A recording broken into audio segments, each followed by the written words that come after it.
Hi, my name is Dutch Merrick, and I'm a studio armorer and Propmaster for going on 30 years now. I've been teaching film professionals a workshop on set safety around prop firearms for going on 2 years now. I've been watching the Rust trial.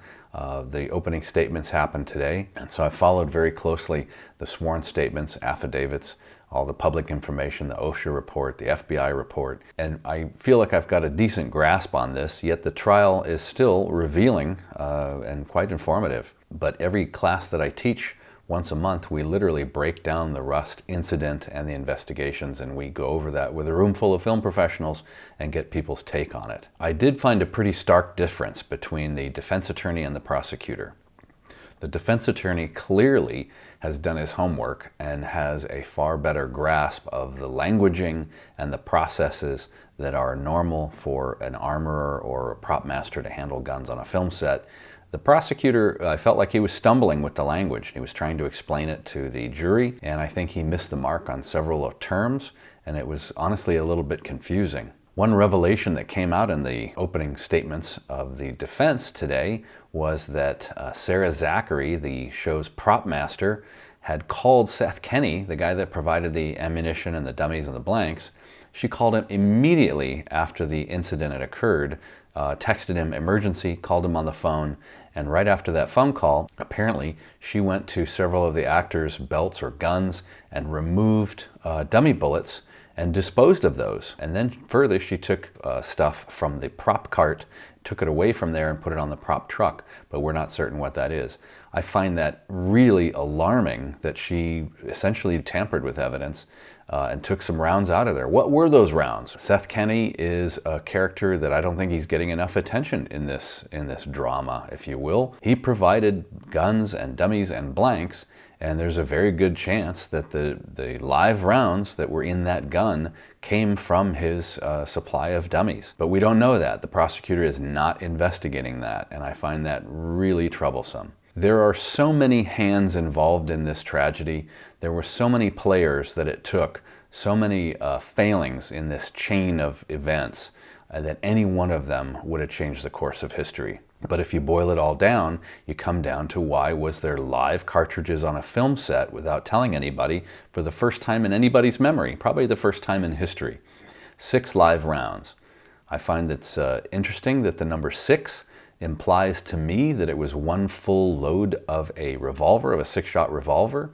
So perhaps a gun at some point had been taken to the range and they were doing live fire, and then when they loaded it up one last time and decided not to fire it, then they unloaded those live cartridges back into a bucket of the wrong ammo or something. I'm letting my mind explore to wonder how it's possible that it's 6 rounds and how did they get to the set. Keep in mind Dave Halls, who was the first AD, and Seth Kenny, who provided the blank ammo and the guns, and Sarah Zachary, the prop master, have all pled out and become witnesses for the prosecution. Essentially, each one of them is ready to drive the bus over their peers as they don't take the heat. But each one of them, I think, has a hand in this awful set of circumstances, not the least of which is Dave Halls, the first assistant director. An assistant director on a film set is much like a conductor for an orchestra. They carry a baton, they have a music score, but they don't play any instruments. A first AD has a walkie-talkie and a call sheet and a script, but they never set a light or move a stand or touch someone's hair or touch a prop or furniture. They're not supposed to anyway. And this character went and broke that jurisdiction and had taken the gun on more than one occasion from our young gun gal, Hannah Gutierrez-Reed, and he was doing what he was not supposed to do. He inserted himself in the process, in that relationship between the gun wrangler, armorer, prop master, and the actor.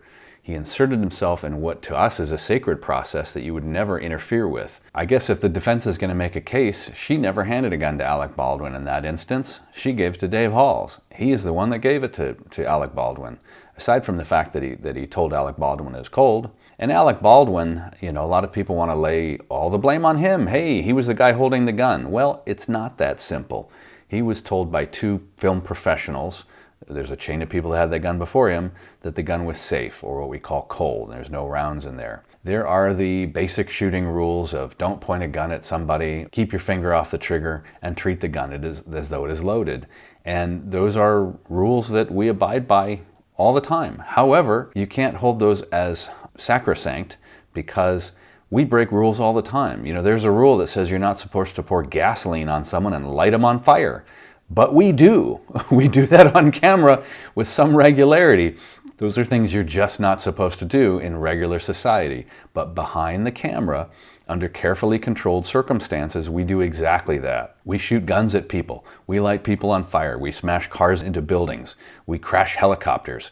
We do all of these things that you wouldn't do in the normal world because we do them under careful circumstances, carefully choreographed and well organized. This Rust tragedy has been a horrible event, and as much as I would like to see justice served, what does justice look like when there are so many hands on the tiller of this boat as it went toward the edge of the water? The producers and their hiring practice, they are fostered a culture of haste and cutting corners on that show. They didn't necessarily vet their crew appropriately. They had a crew walk-off that very morning because of bad conditions, and they didn't shut down filming. And Dave Halls, this first AD, who was way out of line, taking a gun from a gun handler and handing it to the actor, and apparently not the first time he had done that, that is just mind-bogglingly bad. Beyond that, you know, why not have the armorer in the church set? Why have her step out? Oh, because of maximum occupancy for COVID? Is that the case? You have the armorer of all people walk away from the guns because of that? No, that's the last person you want to have separated from the guns. And here's a young gal who's new to the business. Yeah, she's got some seasoning from her dad that's done it, and she's had a couple shows in the past, one of them as a gun wrangler in the past, but she is basically still a novice at this thing. And do you hire a novice for a key safety position such as your armorer? No. You have people apprentice under others. Just as you wouldn't have a film with a brand new director and a brand new DP and a brand new gaffer and a brand new cast. You get strong players around your weakest one so that you can build up their skill set. If you have a new director, you bring in a seasoned director of photography. If you have a brand new director of photography, you bring in a seasoned director. It's common sense. So to have a brand new prop master and a prop assistant and a brand new gun wrangler on this show was one of the many ingredients for this recipe for disaster. I hope to be following along this trial regularly and offering some input on it as this is happening. So please follow along. Offer your thoughts and opinions in the comments down below. I appreciate it. And please like and subscribe. Thank you so much from Prop Gun Set Safety. And as I like to say when I finish teaching my Prop Gun Set Safety course, don't be easily triggered.